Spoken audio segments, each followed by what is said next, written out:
Cheers and salutations. Welcome one and all to Chicago Reacts. Please be sure to like, comment, share, and subscribe and hit that ring bell notification. That way, all you beautiful people are made aware when we upload new content upon our YouTube channel. And today, we have ourselves a fun video to check out. And it is, it might be a little bit controversial. I'll add in my 2 cents. I want to at least have this narrator at least explain their perspective and point of view, and I think it's one of the most trusted sources in the Warhammer 40k universe. You know him, you love him, Luton09. Now, what's going on? Well, it turns out after 10,000 years, there are women custodians. I never knew that they existed, but here they are. They're among us, and I think it's important that we look at this with an open mind, of course. However, I'm perhaps in that crowd of, well, where have they been? And plus, I've been following how GW has responded to the online criticism, which once again, GW, way to endear yourselves to the fans after you went on that warpath of going after fan-made content. Nonetheless, I think it's important that we talk about. So please follow Luton09 on all of his social media. I think he's done some great work. So the original link to this video is in the description box below.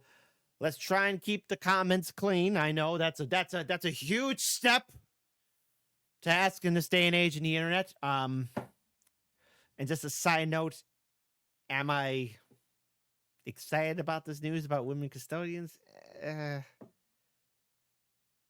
was probably a better way to do this, or either that, not do it at all. But let's hear out where Luton says, and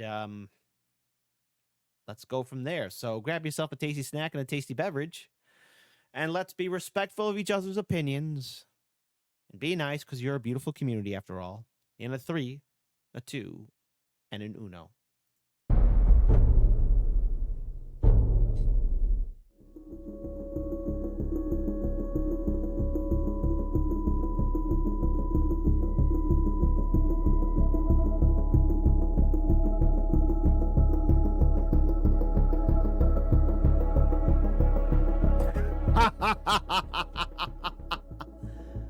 So, for anybody who's living under a rock or disconnected from the online world in the past week, a new element within the upcoming 10th edition Custodes Codex has, let's say, garnered some attention. Now, this is not going to be so much of a lore video, more of a real talk, because as I was working on my new video at the moment, which funnily enough I had already planned to do Custodes, because as you remember, after I did that Astartes 2-parter overview, I was going to do Custodes and then move on maybe to the Traitor Legions. And comically, this Custodes timing just lined up, which is pretty funny. But the other reason I wanted to make this as an individual video was because I know there's a huge spectrum of people who are watching the channel, and some people love my adjacent wandering rambles that I talk about sometimes. But I know that one thing that I have been restating probably too much recently is my thinking about the lore, how I rationalize the lore, how I approach the lore, and there are some things which I often feel the need to restate, but I can totally understand if you've been watching the channel for a long time, me talking about that in every single video will get tiring, because you're like, oh okay, there's a whole section in this video which is not really relevant to the lore that is being talked about or spoken to. I've watched his content a lot, and actually maybe I'm in the mind, or I'm glad he does do that. You know, it just, I don't find it to be irrelevant. I think it's important that we seriously look into the lore of 40k and understand that sometimes, you know, I think he narrates it pretty well, and I think it's acceptable to have it in there. I wouldn't just pass it by, but maybe that's just me.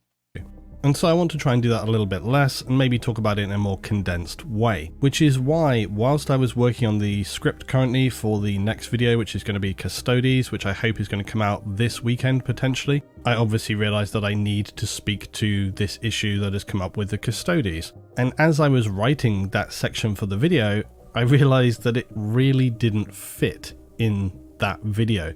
Because when I'm talking about the history of the Imperium, the Custodes, their historical organization and so forth, Suddenly having this where I'm talking about some things that are out of the fiction and in a broader context, and given that I wanted this Custodes video to be primarily focused on the lore and that will obviously be on the channel for some years, I thought it would be very strange and jarring for people to come back to it 2 years later and have this 20-minute ramble in the middle there about this specific thing, which I'm sure in years to come will be something people are not really talking about. So I hope you can appreciate my reasoning there, and that's why I wanted to do a separate video today. But I've also attempted to write this in as forthright an opinion as I can, talking as plainly as I can. I also know that you will all have your own views, so let's try and keep things as respectful and constructive as possible in sharing those with each other. I know it's probably wishful thinking for YouTube, and I'm sure some people have already written their comments as I'm saying this, but it would be great if you could watch the video, my final thought, before actually making a response.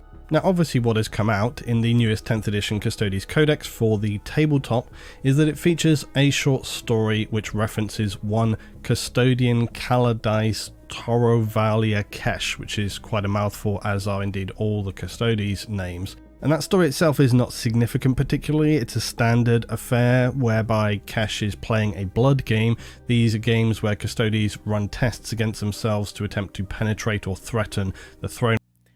I'm sorry. Blood game. No pun intended. World and the Emperor. Kesh is noted as having particular flair for the unexpected.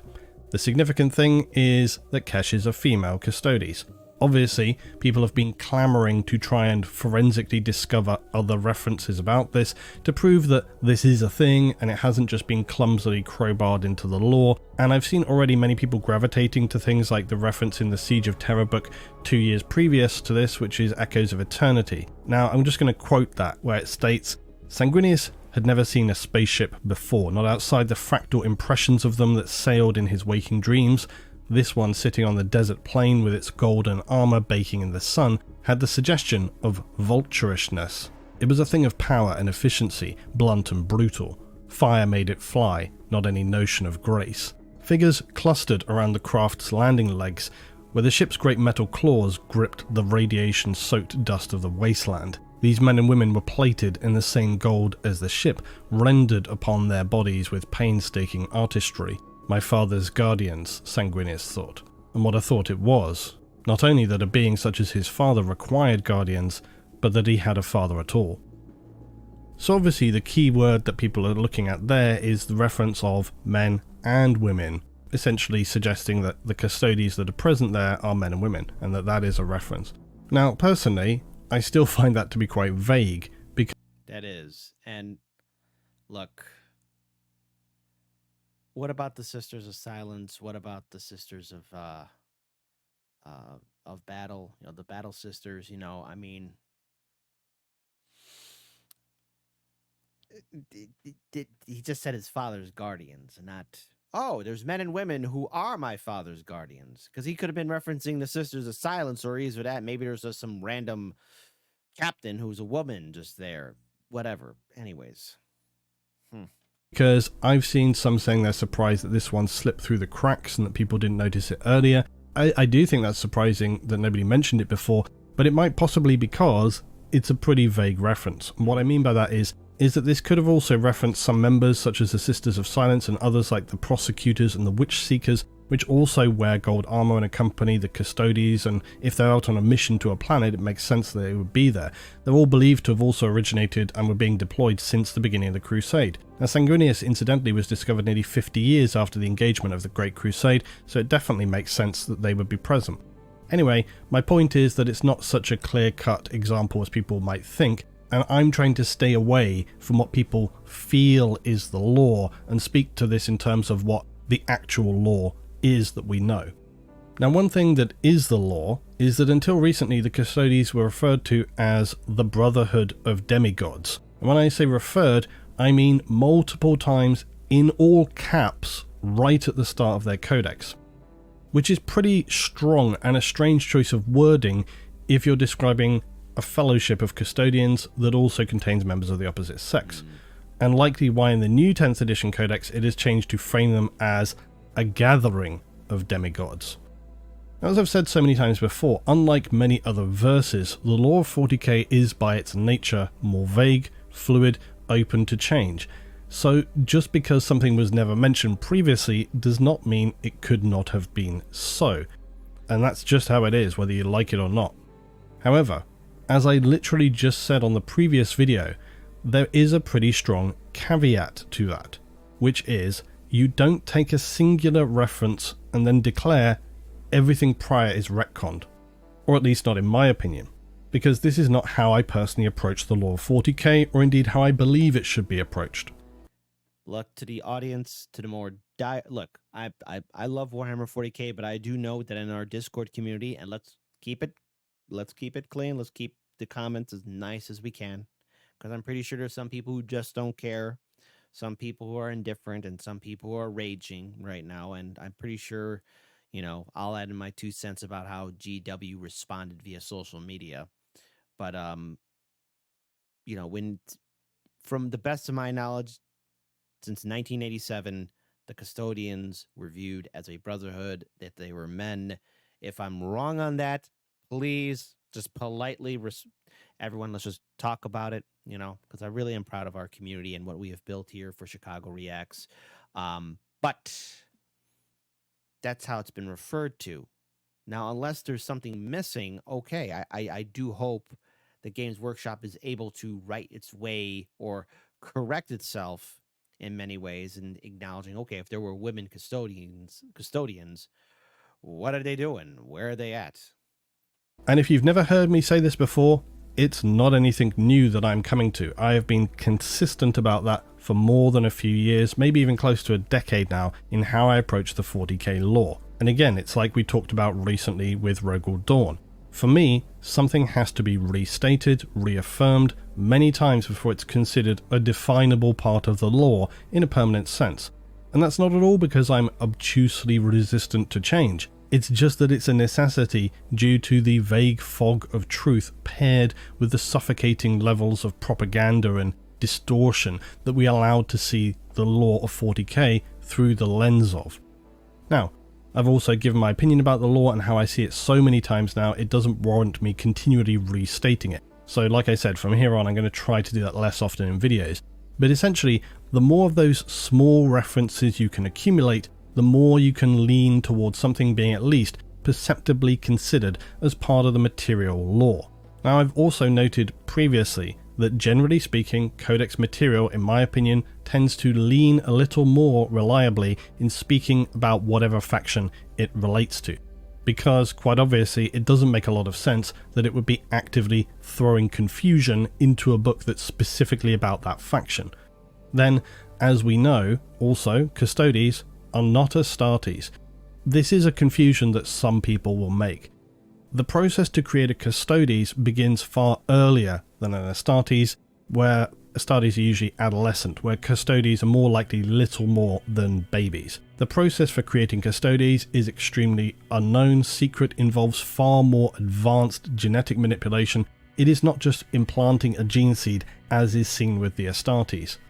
And you need not just take my word for it, we can go to the words not of a recent anonymous codex, let's go to the words of Alan Bligh, the creator of the definitive Horus Heresy Black Books series, which are just tomes of rich, well-crafted lore and very well regarded. And in his words, he describes how the Custodes are rare creatures, firstborn of the Emperor's genecraft. Such was their psychophysical design and the intricacy and sophistication of the genecraft involved. The modifications which went into their creation required such strict biological and psychological criteria that only a mere one in many thousands of potential candidates might prove suitable for the simplest of the steps involved in the Legio Custodes creation process. Even this small pool of candidates' survival through the decades of alchemical augmentation and psychomimetic training was far from guaranteed. In this fact can be seen a pattern also replicated in the Space Marine legions, only to a far more highly pronounced degree. And there are some interesting references he makes further on as well, where he describes how there are of course similarities between the Astartes and the Custodes, both physically transformed beyond natural human limit, but in this, the Legio Custodes are markedly superior of the two in might, if not in adaptability. Both that, and also they were superior over the Thunder Warriors as well. Yeah, the Custodians,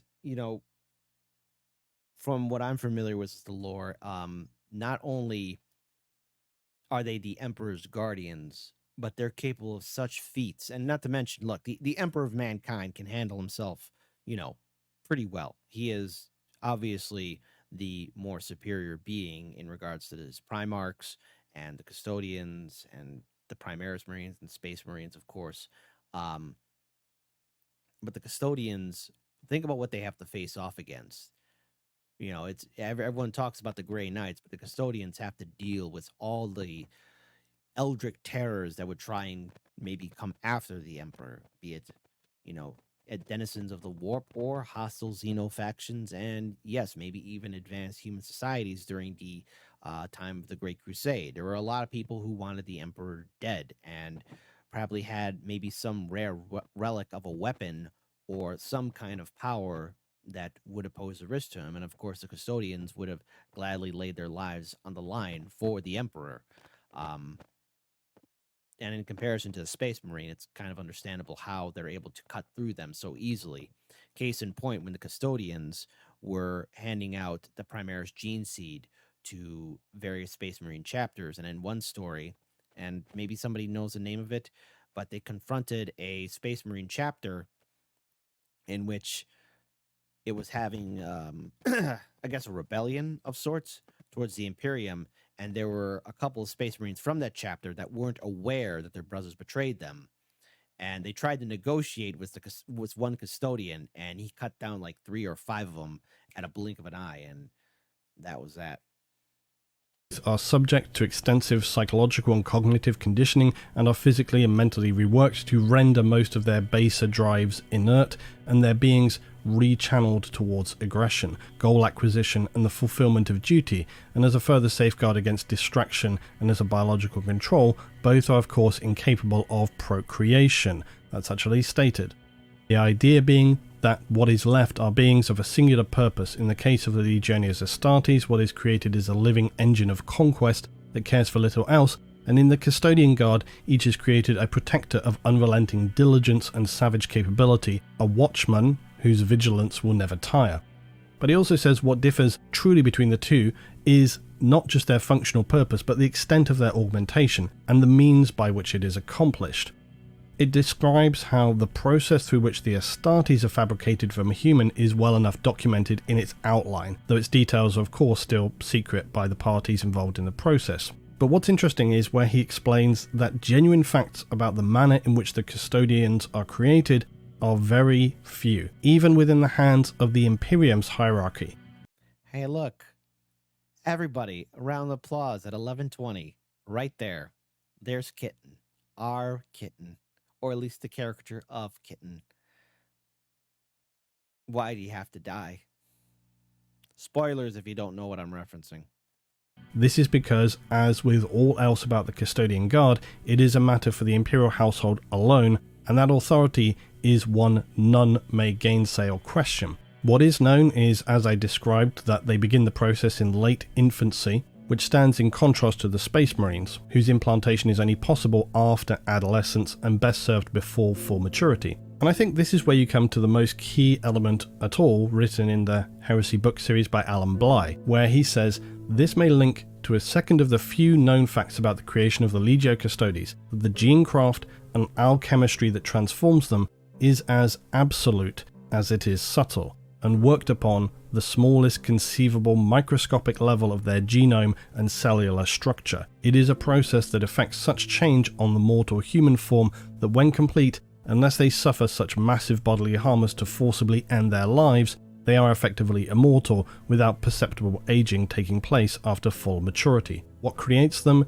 is as invisible as it is potent, worked upon the core genetics and at a deep cellular level, and perhaps tailored to each specific inductee. There are those who insist that so invisible and yet so powerful this process is that it crosses over into a metaphysical realm of biomancy and psychic manipulation on a level unguessed at.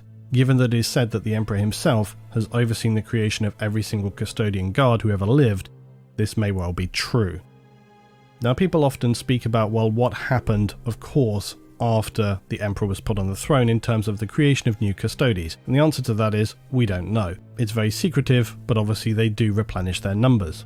The reason I wanted to go back though to the heresy books and that specific section to quote is that it is more detailed, more specific in its explanation and description than things like the Codex now, which tend to be a little bit more vague. And I think through that description alone you can see that the concept of creating a female Custodes is more than plausible. And if you're unwilling to admit that, you're really just not engaging with the law in terms of what it specifically states. We're talking about technology from the dark age of technology, from the golden age of humanity where almost anything was possible. The idea that they couldn't simply augment somebody just doesn't really make sense. However, that to me is by the by. It's not really the major issue. So in terms of talking about the actual law as it stands, is it possible you could create a female Custodes? There's certainly nothing evidentiary that I've seen that says you cannot, in fact quite the contrary. The reason people are getting extreme law whiplash from this newest reference is that throughout all the references of Custodes until now, they have always been depicted and described as being male. If you go through all the lore that references them, including novels, codex books and surrounding material, they're generally spoken to using he, him and himself, although usually not brother. I've seen a lot of people talking about brother. Curiously, when Custodes tend to refer to each other, they usually will do it by name. And in their ranks, they don't use brother captain. That's Grey Knights, not Custodes. Custodes have like shield captain. And the Custodes also have their direct allies and associates around them, as I said, in the form of the Sisters of Silence, the Prosecutors, the Witch Seekers, and so on. There's no explicitly stated reasoning as to why the Sisters of Silence, for example, are all female. And it's not like the Sororitas where they just have sort of ideological or outlook reasonings, which I think arguably is even more flexible. It seems strange that at some point the Imperium wouldn't say, well, hey, can we actually have like a militant group which connect in and be part of you that are men? But I think some... The Imperial Guard is for. That's what the Imperial Guard is for. So leave the Sisters to battle the Adeptus Sororitas as they are. That's fine, but I mean, if they've been always references as he, him, himself, all of that, you know, I think the reason why also people are getting that whiplash is because, of course, people can confuse Astartes and Custodes as being the same thing, but obviously they're not. But since all the Primarchs were males, and since becoming a Space Marine, you have to be a male, process of elimination, I think a vast majority of the Warhammer community has assumed or believed that all the Custodians were going through the same process, that they were all males. Hell, Malcador Sigilite, when they were making the Primarchs, he even, or during sometime during the Heresy, or at least not before the Heresy, somewhere in that time frame, Malcador made a joke to the Emperor saying that some of the Primarchs should have been women, and the Emperor thought he was joking, and he was not. If anyone knows the reference to that book or chapter or section where Malcador makes that comment to the Emperor, please type it in the comment section below. Among Imperial scholars speculate, in terms of the Sisters of Silence, that it's due to the rate at which humans are null or blank and how they tend to appear. It's not really confirmed anywhere that I've been able to find specifically, but often that's sort of what it's alluding to. And it's also worth noting that when it comes to the Custodes, they also have been largely isolated on Terra for the past 10,000 years since the Heresy, doing seemingly very little. So who truly knows if there were female Custodes throughout that time period? We don't know because the Custodes weren't really doing anything. We only have lore from more recent times where they've been starting to move out and engage a little bit more. Space Marines, on the other hand, an entirely different thing, because the concept of female Space Marines has been restated even very recently by GW as not being possible, which is a strange thing to do if you're leaning in a different direction. Games Workshop has had more than enough opportunity if they wanted to change that already, because they could have done that so many times through the vehicle of Belisarius Call. And to be quite honest with you, it could still happen at any time, because all that needs to take place to make that happen is for Call to just figure it out and say, oh yeah, I figured out how to make that work. Just as he adapted Space Marines from Firstborn to Primaris. And don't shoot the messenger. If anything, I'm surprised they didn't do it at the start of 8th edition of 40k, or at least lay the groundwork for it. Or for example in Saturnine, I half wondered if Erda's companion Astartes could have been perhaps female, or what about Call's own Astartes? Both are experimental versions, but anyway, the point is, how far do you go with this? You know, when you're creating new lore, you can theoretically do whatever you want. Do we start talking about Fabius Bile and all the mad things he creates and how he could be doing even now? All sorts of experiments to expand the ranks of Chaos Marines since he took that stuff from Belisarius Call. Overall though, I think in the context of any potential changes going forward in M41, what I find personally most jarring about this sudden change or clarification of the Custodes is that it is presented to us in a very dismissive way. It's put into a story as if this was just entirely the default, as if this wasn't a previously unmentioned, unprecedented amendment that was not for the first time it's been notably mentioned across all the material ever written for the Custodes that we're now learning with some definable clarity. It's presented as just like, oh yeah, this is just, yeah, didn't you know? Which is just not how it is, which to me is a little disingenuous. And it highlights, actually for me, more than just a change in the law that some people are going to approve and disapprove. It highlights to me one of the biggest problems and failings in how the law of 40k is constructed and I guess delivered. But it's also one of the smartest and most unique elements of the 40k verse, and I've talked about it. It's this ability to shift and make amendments to the law whilst keeping it plausibly entirely in fiction. Yes and no, because there's going to be I know there's a lot of people in the Warhammer community, and I have to wonder what this means in the long run for future stories, because now that they have been confirmed by Games Workshop, because let's face it, Games Workshop owns the IP. BlackRock and Vanguard, are also somewhat shareholders into Games Workshop, but look into them, folks. It's not good, not great.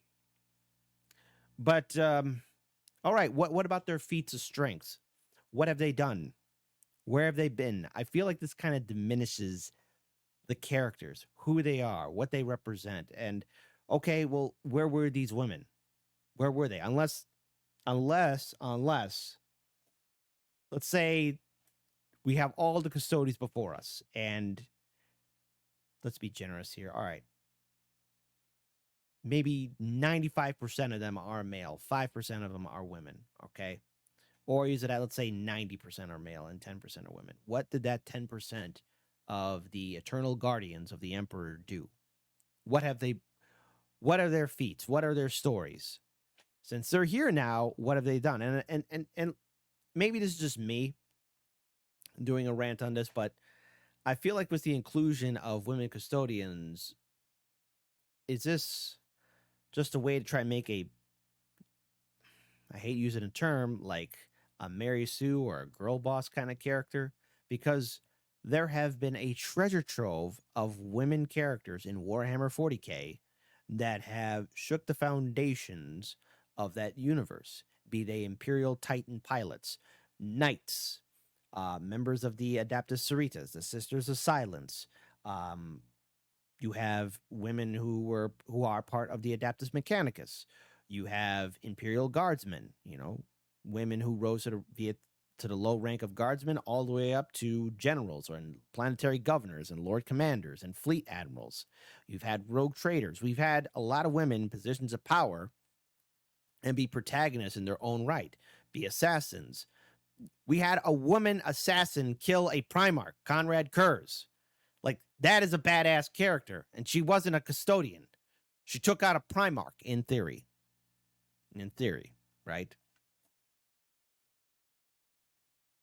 Is this being hammered in? And if the writers are indicating that it's there, then you got to really make something significant or stand out to where the community can accept it. Because seeing the pushback on social media, if Games Workshop can't take the criticism, then they really stepped in it. And I say this because look at Star Wars and Star Trek, Marvel, DC, and a lot of other famous and well-known action and science fiction intellectual properties. There's been a huge decline. Star Wars, most notably, got that big old gut check. That was once a golden goose. I mean, if they were smart, if Disney was smart, if they thought about the long-term profit, they could have made the expanded universe into something that would have pleased the fan base. The reason why they didn't, because they have to pay probably royalty to the writers. Number two, Lucas had his own version of what the sequels would be. And number three, Disney was cheap and they decided to make their own lore and throw everything out. So trust me on it. That quote from Casino still stands. Rich people are the most cheapest people. They're cheap. That's not a verbatim, but if you know what I'm referencing, 1995 Casino. Great film. I wonder what Henry Cavill's going to think about all of this, though, because I know he has a custodian army. I wonder what he thinks about this, what they have done. It would be inquiring minds would like to know. And they do this by keeping many details as absolutely vague as possible. However, this is also a very double-edged sword, as I've mentioned before, because it means you can end up in this strange position where things that we thought we knew to be determined and defined are suddenly entirely in question. And while in some respects that can be very interesting and useful, it can also cause the lore to potentially totally undermine itself and make many areas just dismissed as being easily just too unreliable. Still, on the other hand, there are so many verses and shows out there that do a sledgehammer retcon with just little regard for the established lore. It actually makes you wonder why anybody ever gets attached to any kind of IP at all sometimes. Because I think that's what frustrates people the most, is this idea of, okay, we have a story, this is how we understand that story. But then to have it just kind of completely turned upside down is really jarring and kind of just leaves people feeling very apathetic and disconnected and, frustrated. It's understandable. And you see it in things like Star Trek. You see it in things like Star Wars. You've seen it through... The only redeeming factor of Star Trek was maybe Picard Season 3. You see the Enterprise D and the whole crew come back together, but come on. Discovery, that's a fart in the wind. Season 1 and 2 of Picard, and whatever else was there. Like, if you're going to be crapping on stuff, especially with Star Wars too, Jesus Christ. Ay. Doctor Who, all of these... I'm not a Doctor Who fan, but I heard from a friend who is a fan of Doctor Who. I talked to them. I'm so sorry what happened to you guys, man. I have somewhat of an understanding of that IP. I'm so sorry. Shows where they took an established story and they just turned it upside down because it suited their needs. In terms of the Doctor originally would have had limited regenerations. They turned that upside down because they were hammering through new Doctors too quickly and they didn't know what to do. So they just said, well, actually, he can just have infinite regenerations, which just kind of, it totally damages the IP and the concept of what's happening there. In terms of Star Trek, they've just completely shattered any past continuity by just creating characters through Picard and some of that other stuff going on through all these different things, where they've just had people come in who just don't know what the hell they're doing. And again, Star Wars as well. Star Wars is more a case of they actually had quite an interesting world and IP there, but they were terrified to really do anything with it. And they don't know how to get out of this trap of continually just recreating the old movies. So yeah. Look, of the sequel trilogy, I'm okay with the first one. But what really turned me away was when I saw Rey defeat Kylo Ren. I just thought, okay, she's fine. She can handle herself. Nothing to worry about. Now, put her in comparison to somebody like Sarah Connor or Ellen Ripley, right? I was worried for those characters, and I was rooting for them. When they're facing off, you got Ellen Ripley against the Alien and Aliens and Aliens 3, right? Or then you got Sarah Connor in Terminator 1 and Terminator 2. We don't acknowledge the other ones, except for maybe Revelations. Whatever. But, when I saw Sarah Connor in Terminator 2, shoot the T-1000, she's shooting a little shock. I'm concerned for her. But I also am respecting her strength in fighting off against something that is understandably very powerful and can kick anyone's ass. The T-1000, liquid metal, able to do all that it can do. Same thing with the alien from the Aliens universe. Ellen Ripley facing off against that. And then, not to mention Aliens 2, when Ellen Ripley gets in the armored personnel carrier, and she goes in there to save the Marines that are getting shot up. Mind you, there's a couple of women Marines with that outfit, and all these men and women who are in the Marine Corps, and they're getting ambushed by the aliens, and they're holding their ground, but they're getting overrun. Ellen Ripley moves that brain dead lieutenant out of the way, drives the APC right into the middle of the firefight to get those Marines out of there and extract them as fast as possible, so that at least some lives are saved. And I'm worried for her. Ray, I'm not. And from what I saw the other two movies pirated. Woogie Boogie Boogie. I guess I'm a bad guy. Ray can handle herself. There's nothing to worry about. She's got it all figured out. There's no arc. She just learned to be more powerful. She never faced any loss. Never was once challenged. Never faced a real defeat. She never got her hand chopped off like how Luke Skywalker got defeated by Darth Vader in Empire Strikes Back. I'm not worried for Rey. And thus that makes her a not interesting character, and why would I care? They sort of put themselves in a corner and didn't want to go anywhere interesting or do anything with it. And the expanded universe, there was a lot they could have done. But Lucas had his own ideas, and Disney was cheap. They didn't want to pay royalties to the other authors. Andor, as I've said before, is the only one which really started to feel like true good storytelling. I think one thing which noted it for me was at the beginning of Andor, when he's escaping the facility and he has the fight with the two guys and they're sort of remonstrating. I was like, oh yeah, here we go. He's just going to knock them out and, nothing's really going to happen. Bloody kills the two guys just cold. And I was like, whoa, okay, hold on. They're going in a different direction here, because it feels more like, yeah, what has this guy got to lose? He's going to leave these guys alive to potentially, tell how he came here and create further problems for him. A rebel guy, he would just definitely kill those two guys. So and I always say about this, I've talked about this in some of my own writing that I've been doing, what I enjoy the most with storytelling and fictional verses is when it attempts to keep itself grounded. Now, obviously in science fiction, you're still going to have soft sci-fi, you're going to have hard sci-fi, but I think that sense of it characters feeling true to themselves and characters having continuity, that's stuff which is really, really important to me. And so when we're talking about Custodes, when we're talking about essentially decades really of lore at this point, that continuity is important. That sense of elements being restated and understood, and this is how it is, that is important. At the same time, I think if you're going to make some kind of change like this, doing it in terms of the Custodes, the lore itself supports really that kind of change. You could get away with it.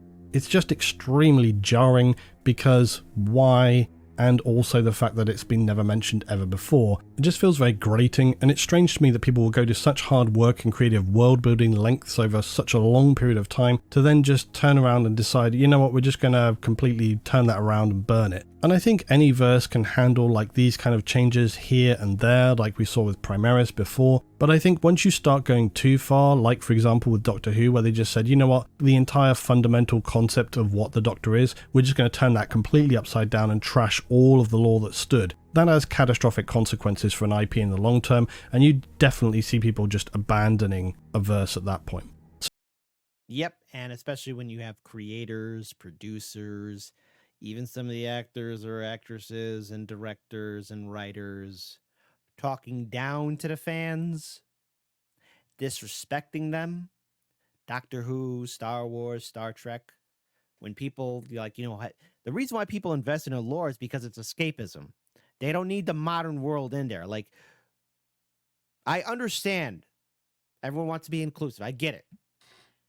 But when you start putting in things or making jarring or banging people over the head with different forms of ideology or anything of that nature, especially in science fiction, where, yes, there are science fiction stories that do deal with modern issues. Star Trek has been doing that for years.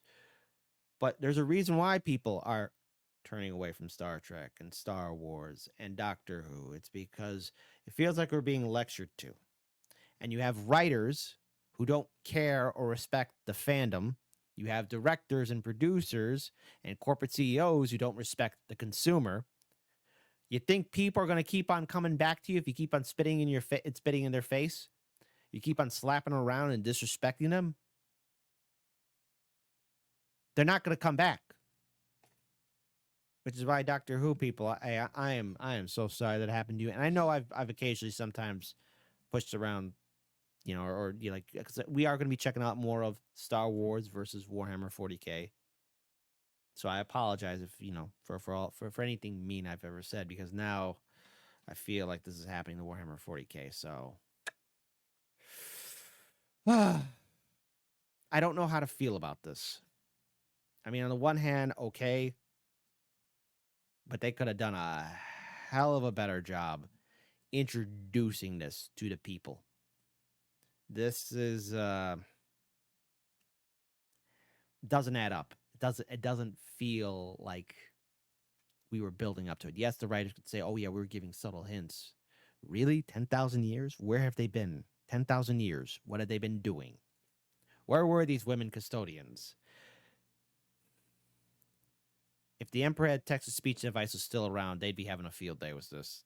So this ability to obfuscate and redefine things is something that is very much leaned on within 40k as a storytelling tool. It's common that stories will keep relevant references pretty vague, and that can be annoying actually. Clarifications and conclusions that are not as clear as we would like to. Things which are really important but happen off screen, like Yarrick.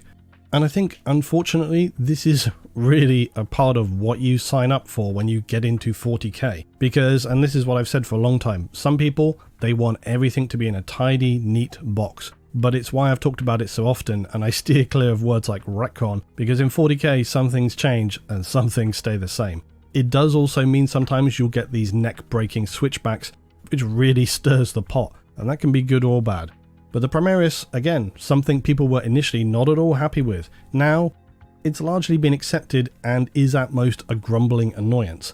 In that sense, while people always have these very vocal, emotional reactions to any change, as you see everywhere, I'm personally more curious to see people's opinions about this in 2, 6, 12 months' time, as well as people saying immediately they're going to abandon 40k, they're done with it forever. In my experience, this is something people say and they don't do. Everybody that's saying they're done with 40k is going to be talking about it next week, and the week after, and the month after that, and the year after that. A lot of YouTube channels who are probably, as you know, I don't really look around YouTube channels, but I can tell you, I know, there'll be YouTube channels who are saying this is it, this is the end, I'm done with 40k forever. Well, if they're done with it forever, they definitely won't be making videos about it next week, will they? I think any change within the lore of a verse that goes against the grain of established context is going to be met with a heated spectrum of opinions. Yes, there will be. But remember, the fandom for the Lord of the Rings really pushed back at the Rings of Power, right? They understood it, and the people who are in charge of Rings of Power, when they got rid of the lore masters who understood Lord of the Rings and all of the J.R.R. Tolkien's work, the fandom noticed, and the people got upset, and they really let Amazon know about it. And Games Workshop, when you start talking down to people on social media, you forget there's a lot of people who have dedicated time, effort, energy to play the games, buy the miniatures, paint their armies, read the books, read the manuals. Yeah, and yes, even follow Warhammer 40k lore. I'm not going to give up on it, but I am curious if this is just a blip on the radar, and in 6 months, 8 months, or a year, be prepared for a slight note from Warhammer 40k saying, yeah, that was just speculation. I wonder if they'll ever bring up a female custodian ever again, because maybe they weren't expecting so much of a pushback. Is this earth-shattering news? Is this the end of Warhammer 40k? I don't think so. But this was a dumb thing to do. I don't like it, but it's okay, fine. Create an engaging story. And that falls upon you, Games Workshop, because there's a 50-50 chance you might have shot yourself in the foot. So I hope you got some good writers who understand the lore, not just following politics or the modern world, but understand the lore of Warhammer 40k. Because it's a grim, dark future, so tell me. Far too easy to just be, though, a doom monger, and personally, I just don't want to be that person, not least because I know people watch this channel to escape from the stress and misery of reality and to likely actively avoid that negative mentality and just enjoy discussions around the lore of 40k and the verse as it is. As a final thought though, when I was outside yesterday, fixing up my house, playing with my daughter in the back garden, all this discussion pinging on my phone seemed considerably insignificant. I'm certain this will be a topic of discussion that doesn't end here, and I'll talk about it again in the future, maybe on a different specific video. But am I going to be losing any sleep tonight or this week? Probably not. But I'll finish with a final conclusion of this.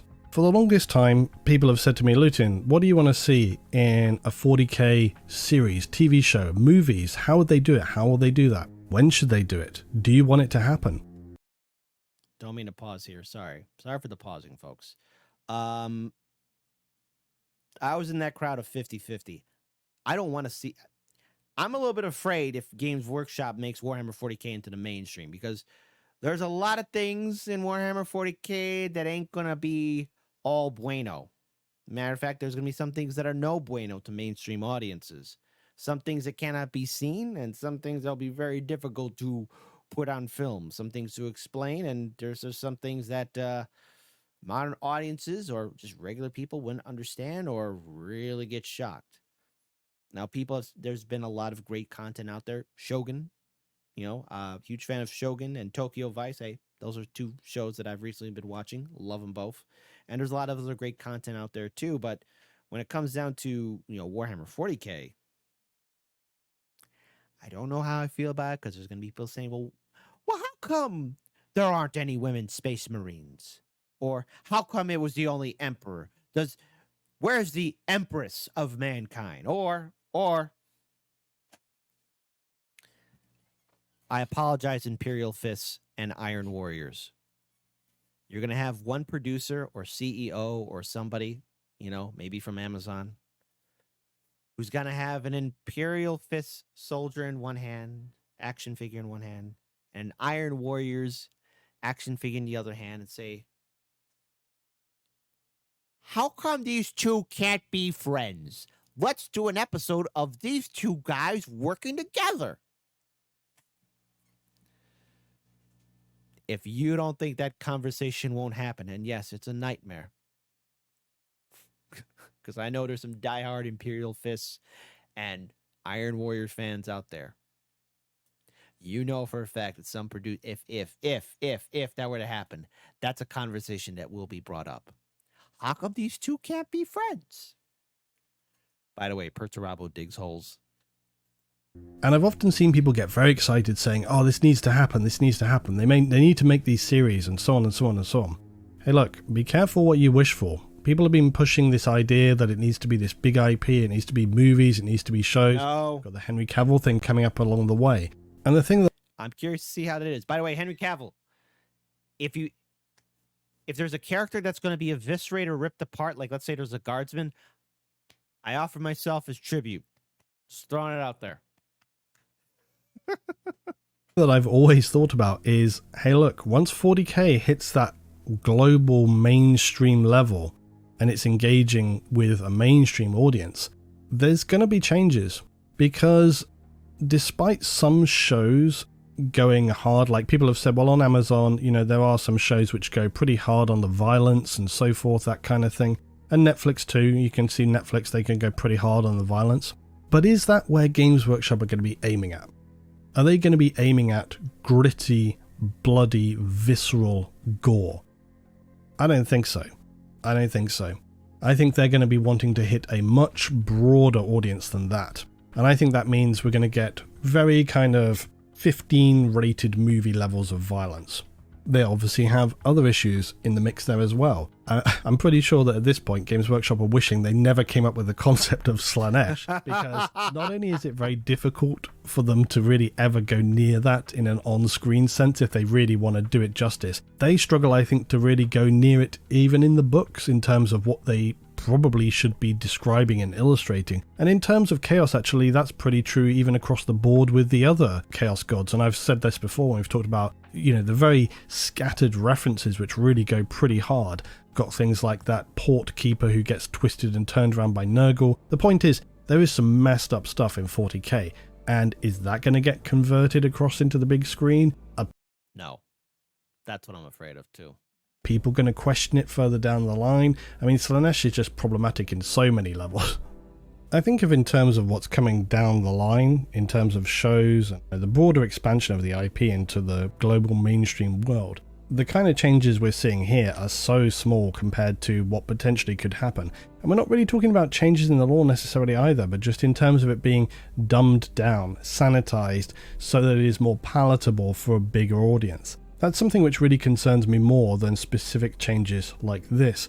Because for me, the atmosphere, the setting, the context which everything takes place in, the decisions that characters make, those to me are the really fundamental linchpins. And if things like that change in terms of 40k because of how they want to make it appealing in a broader sense, that to me is going to be the bigger thing to really consider. So I hope you guys can appreciate me wanting to make this separate video talking about this today, because I think it's just a good thing to be able to discuss and note. My plan from here on is pretty much to continue on as usual. I got Custodes coming, and I'm going to be straight on with some more stuff. I've also, as I've said before, I've been doing my own writing, and that's something I really want to try and get on board with soon, and I hope you guys will enjoy that. I've been trying it out with people and had some pretty good responses so far, so that's something I'm looking forward to. Also, next month in May, as I've said on my community post, I do want to start potentially doing this kind of podcast. It will not be that kind of setup where you have people sitting around with microphones. It will literally be something people can put on and listen to while I talk about stuff, is pretty much my thought there. And I've had loads of really good suggestions from you guys so far. If you want to make a suggestion, go to my community post or put it here down in the comments. But yeah, I've had loads of great stuff from different sci-fi series, big concepts, stuff talking about apocalypse like I've done before now, potentially things talk about dread, all sorts of different ideas. So that's on the way as well. Anyway, I appreciate your time and your thoughts today as always, and I'll see you in the next one.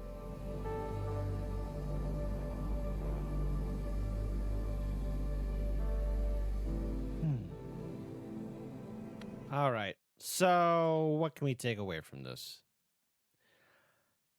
Look, Games Workshop is in charge of that intellectual property. They're the ones that get to decide what's going on. However,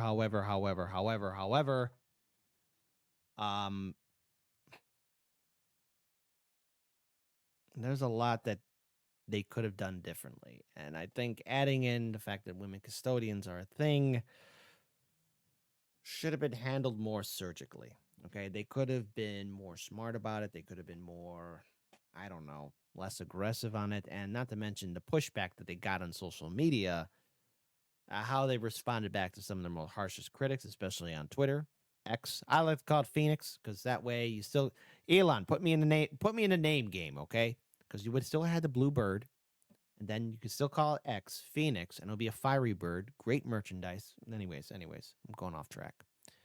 Point is, I don't know if this is an attempt to try and bring in more consumers, or maybe this is a way to make it more palatable for maybe streaming services like Amazon to maybe take on a Warhammer 40k series. But knowing that there's a lore, knowing that a lot of consumers have been following this and been loyal to this product since the 1980s.